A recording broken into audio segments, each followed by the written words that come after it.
如何把影片加入到播放清单？这是怎么产生的？这个歌曲名称前面加井字号，在自己频道 YouTube 频道社群发布贴文，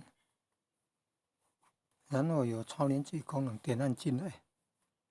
你看啊，这个就是从这贴文里点按进来的。很快就进入那个歌唱影片的播放清单那个叫资料库目录了。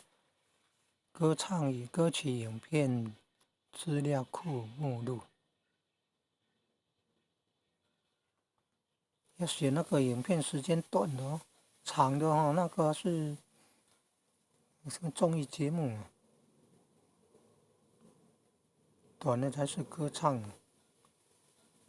点按左边那个画面右下角3个点，来按储存到播放清单，来勾选，来按完成。